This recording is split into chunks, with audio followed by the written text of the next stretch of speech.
In 2012, a genetic study shattered everything we thought we knew about human history. Scientists analyzing Ethiopian DNA found something that shouldn't exist.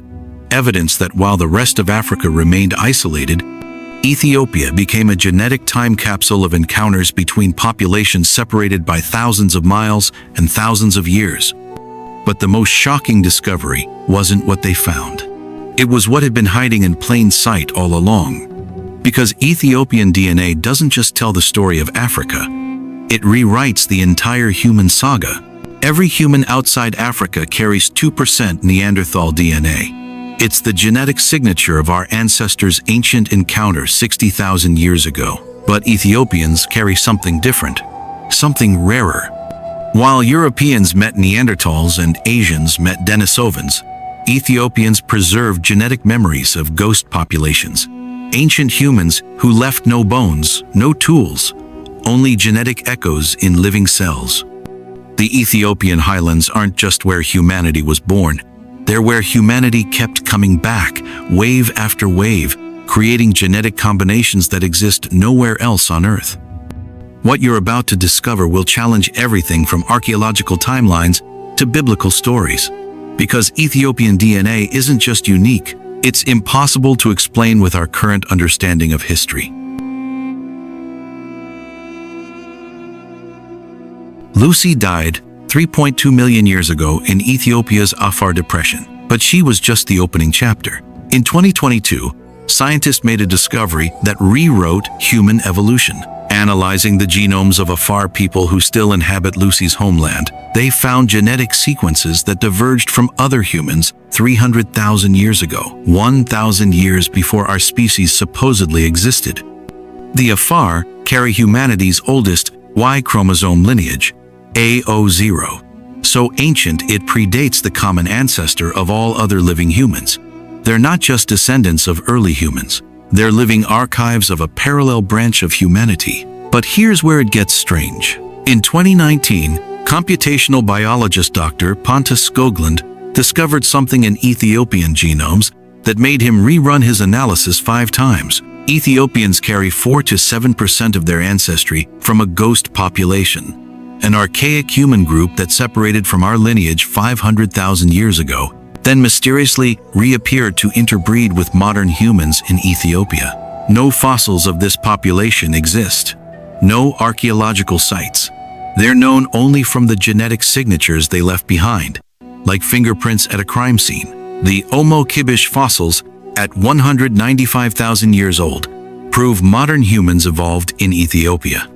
But when scientists compared ancient DNA from nearby sites to modern Ethiopians, they found something unsettling.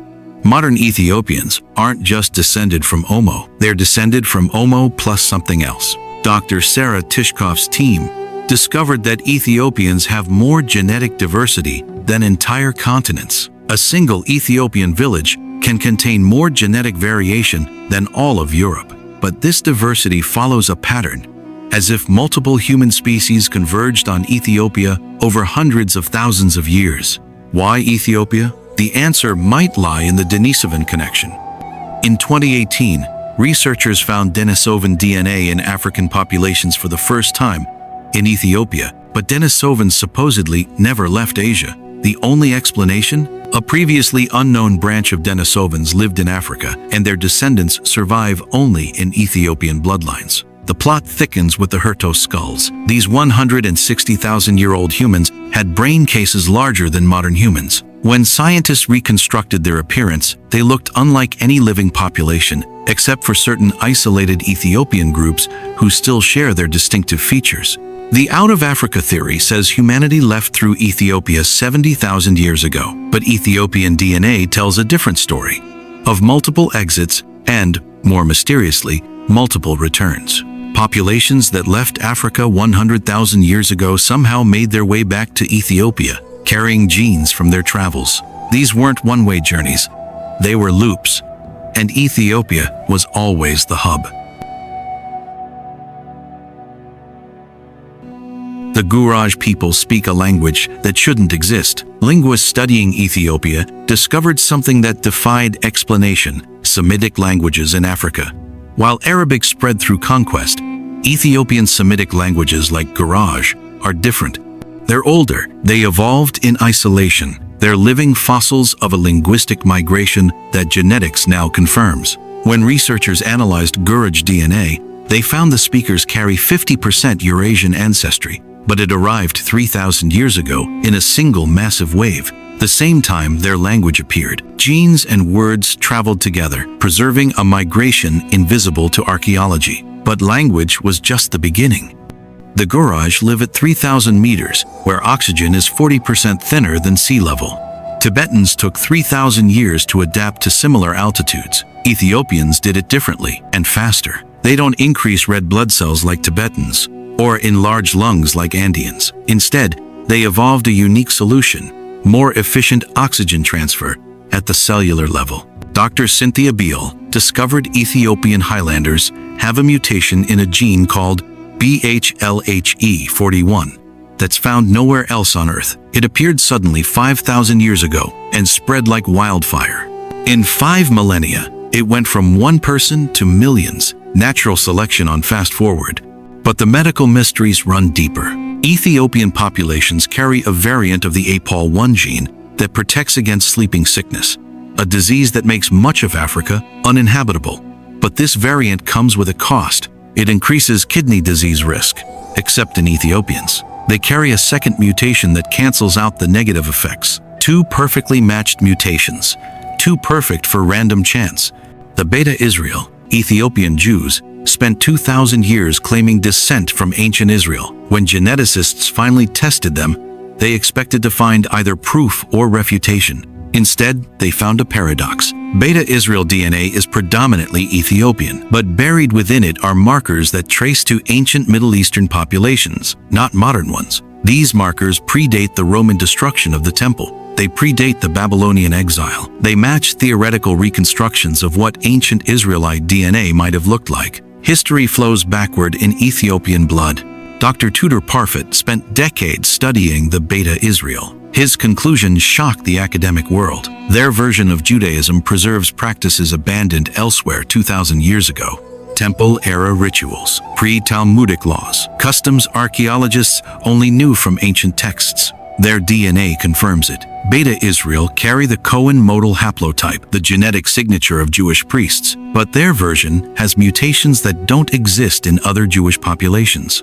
Mutations that take millennia to develop, as if they've been Jewish longer than Jews. When Israel airlifted 14,000 Beta Israel in Operation Solomon, they discovered something else. Despite centuries of isolation, Beta Israel showed less inbreeding than expected. Hidden in their DNA were traces of admixture with other Ethiopian populations, but only specific ones. Populations that also carried ancient Middle Eastern markers. A secret network of ancient bloodlines preserved for 2 millennia. But the greatest mystery came from studying Ethiopian religious diversity itself. Ethiopia is the only African country never colonized, the only one where Christianity arrived in the 4th century and survived surrounded by Islam. This religious isolation created genetic time capsules.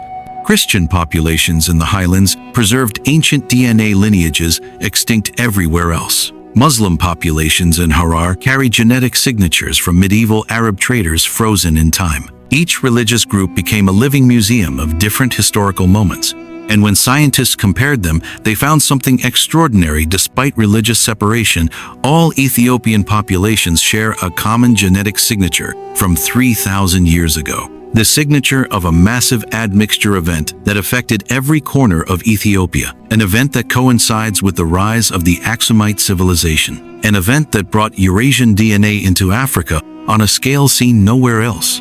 What force could cause such massive genetic change? The answer was hiding in ancient trade routes.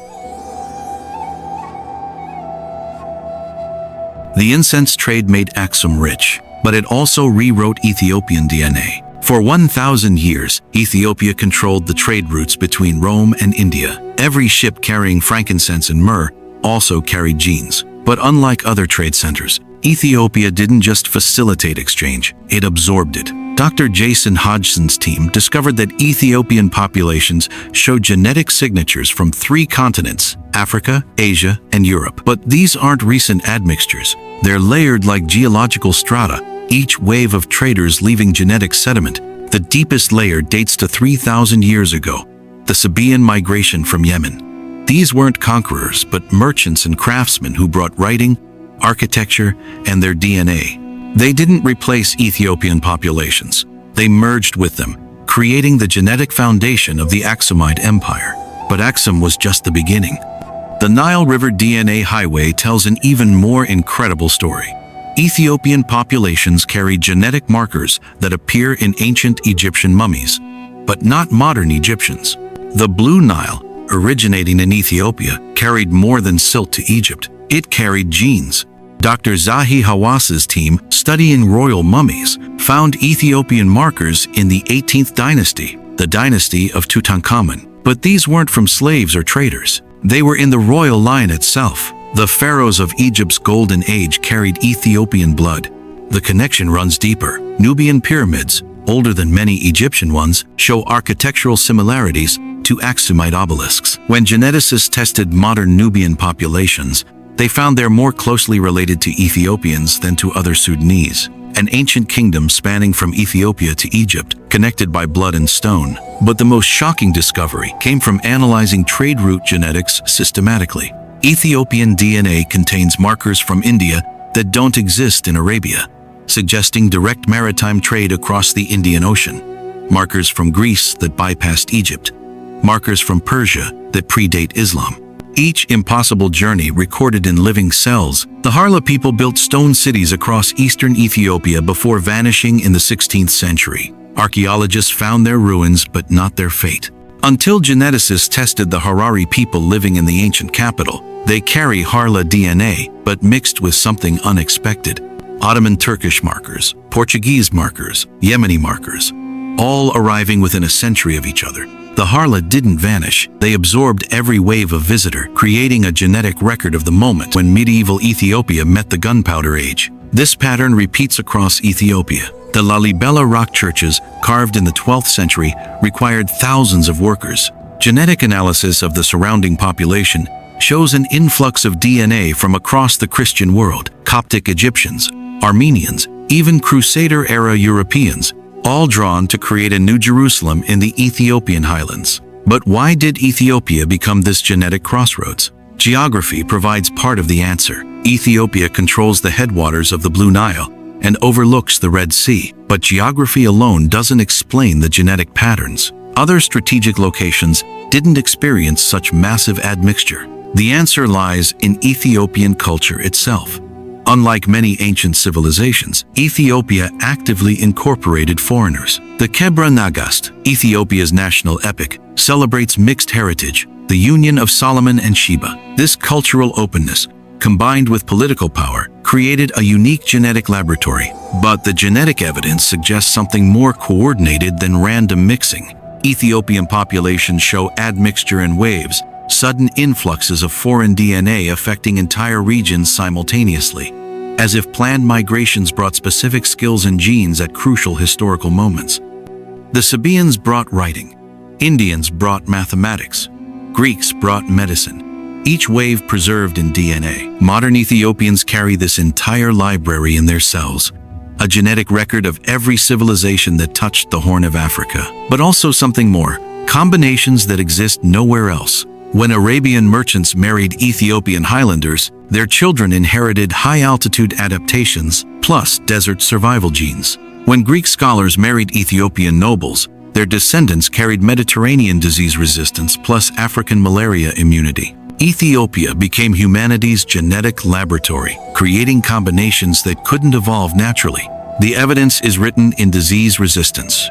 Ethiopians carry protective variants against malaria, sleeping sickness, tuberculosis, and smallpox, diseases from different continents. But instead of carrying one or two protections like other populations, many Ethiopians carry them all, a genetic Swiss Army knife of immunities. This explains a historical mystery. While diseases like smallpox devastated isolated populations, Ethiopia survived epidemics that should have been catastrophic. Their accumulated genetic defenses, gathered from 3 continents over 3 millennia, created a population uniquely equipped for survival. But survival against what? In 2020, COVID-19 revealed something unexpected about Ethiopian genetics. While the pandemic devastated populations worldwide, researchers noticed unusual patterns in Ethiopia. Despite limited healthcare infrastructure, certain Ethiopian populations showed remarkable resistance, not to infection, but to severe disease. Dr. Ephraim Engedawork's team discovered why Ethiopians carry variants in ACE2 receptors, the cellular doorways COVID uses to enter cells. But these weren't new mutations. They were ancient, predating written history, as if Ethiopian DNA had been preparing for coronavirus for millennia. This wasn't the first time Ethiopian genetics surprised medical researchers. The Human Genome Project, completed in 2003, used mostly European DNA. When scientists finally sequenced African genomes properly, they discovered the reference genome was missing huge chunks of human genetic diversity, most of it found in Ethiopia. Dr. Evan Eichler's team found Ethiopians carry genetic sequences completely absent from the human reference genome, not variants, entirely new sections of DNA. When they investigated these sequences, they found genes involved in brain development, immunity, and metabolism. Genes that might hold keys to understanding human evolution and disease. But the medical implications pale compared to what Ethiopian DNA reveals about human potential. Ethiopian runners dominate long-distance racing. The obvious explanation is high-altitude adaptation. But genetic analysis revealed something more complex. Ethiopian athletes carry a unique combination of variants affecting oxygen processing, muscle fiber composition, and energy metabolism. Not one supergene, dozens of small advantages that only work together. This combinatorial effect appears throughout Ethiopian genetics. Where other populations developed single adaptations to specific challenges, Ethiopians accumulated multiple solutions. Their DNA is like a library of human evolutionary experiments. Current research focuses on understanding these combinations. The Ethiopian Genetic Diversity Project, launched in 2019, aims to sequence 100,000 Ethiopian genomes, more than any other African country. Early results are already revolutionary. They've found Ethiopians carry functional variants of genes considered broken in other populations, genes that protect against diabetes while allowing efficient metabolism, genes that prevent hypertension while maintaining salt tolerance, evolutionary paradoxes that shouldn't exist. But perhaps the most intriguing discovery involves the brain. Ethiopian populations show unusual variants in genes affecting neurotransmitter production. These variants correlate with lower rates of certain mental illnesses, but higher rates of specific cognitive abilities. Pattern recognition, language acquisition, musical ability, as if the genetic mixing created new forms of human consciousness. This raises profound questions about human potential. If 3 millennia of mixing created such genetic innovation, what might future generations achieve? Ethiopia provides a natural experiment in human genetic diversity, and the results suggest we've barely scratched the surface of human capability. But there's a dark side to this genetic treasure trove. As genetic testing becomes commercialized, Ethiopian DNA has become valuable. Pharmaceutical companies search for disease resistance genes. Athletic programs seek performance variants. The same openness that created Ethiopian genetic diversity now threatens it. The Ethiopian government has implemented some of Africa's strictest genetic privacy laws, but protecting genetic heritage while enabling beneficial research requires walking a tightrope. Ethiopia's genetic diversity isn't just a scientific curiosity, it's a resource that could benefit all humanity. Ethiopian DNA tells the greatest story never written. It speaks of ghost populations that haunt our genomes, of ancient migrations that loop through time, of genetic combinations that shouldn't exist but do, of human potential we're only beginning to understand. From Lucy to modern marathoners, from Beta Israel to Harari merchants, Ethiopia preserves every chapter of the human story in living cells. Not as fossils, as neighbors, not as history, as possibility. The evidence is overwhelming. Ghost populations preserved nowhere else on Earth, genetic combinations that defy evolutionary logic, disease resistances accumulated over millennia, cognitive variants that expand human potential, a living laboratory of human genetic diversity. Ethiopia isn't just where humanity began, it's where humanity keeps becoming. Every Ethiopian carries multitudes ancestors from 3 continents, adaptations from dozen environments, solutions to challenges we haven't faced yet. They're living libraries of human potential, walking repositories of evolutionary experiments. The question isn't what Ethiopian DNA tells us about the past. The question is what it tells us about the future. Because if 3,000 years of mixing created such innovation, what will the next 3,000 bring? As humanity becomes more connected, will we all become like Ethiopians, genetic cosmopolitans carrying the best of every bloodline? Or will we lose? Thanks for watching.